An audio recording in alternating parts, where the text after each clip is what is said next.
Chà, sức đấy bong bóng tầng ọc này trong đăng pi rồi bịp thôi chịu cả đám tế.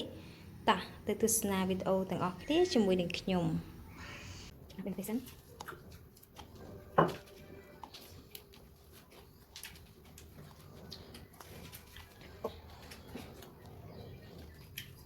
Con trong cái thời này tôi video mà ăn được. Cái dụng bê tông cái hàng được bọc mùi tấm mình cái đặt tông.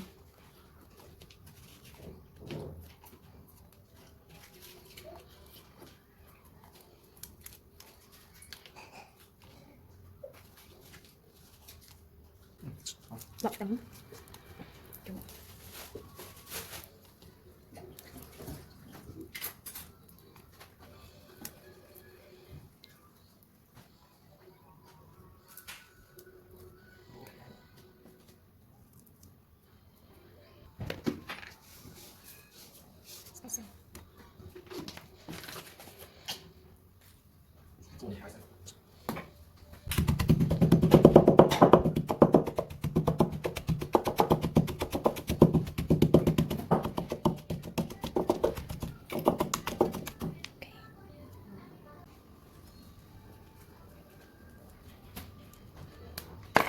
Shit.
Ba ơi, trả lời xong tôi ca phụ tắc lúa và xin chỉ là bóng hay giờ chặt cho nó không cả đàn để dùng bàn hiệp chi nữa.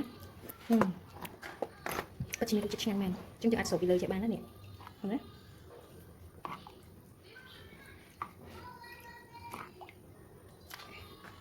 Tao mới dùng ăn hiệp chi vì lời một thai mà tăng tiết.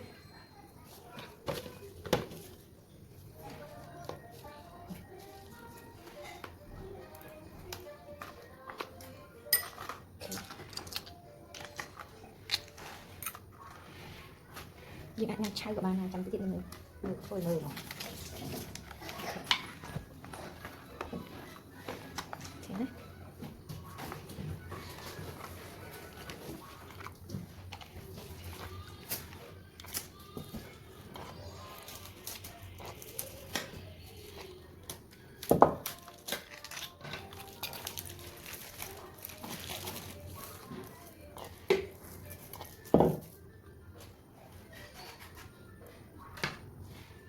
នេះយើងអាចញ៉ាំភ្លាមៗក៏បានដែរក៏បានដែរនេះបើសិនជានេះយើងសាកភ្លក់មើលកប់សេរីហ្មងខ្លាំងដានឡើងលឿងហ្មងណាអូខេយើងដាក់លើនេះហើយយើងដាក់ជីចូលទៅក្នុងនេះណាជីនេះអូខេហើយយើងអាចញ៉ាំបានអត់សូវទៅណយនេះគឺខ្លាំងឡើងលឿងណាអូខេបិទឆ្ងាញ់មែនចាវីដេអូរបស់នេះខ្ញុំក៏បានបញ្ចប់ទៅហើយដែរអរគុណប្រិយមិត្តដែលតែងតែនិយមតាមដាននៅលើ Channel WD Susu របស់នេះខ្ញុំបើសិនបើបងប្អូនចង់បានពីរបៀបធ្វើម្ហូបប្លែកៗឆ្ងាញ់ចាតាមបែបលក្ខណៈគ្រួសារនោះសូមជួយចុច Like Share និង Subscribe លើ Channel របស់នេះខ្ញុំផងចាដើម្បីបានវីដេអូថ្មីៗបន្ថែមទៀតផងដែរចាសូមអរគុណសូមជម្រាបលា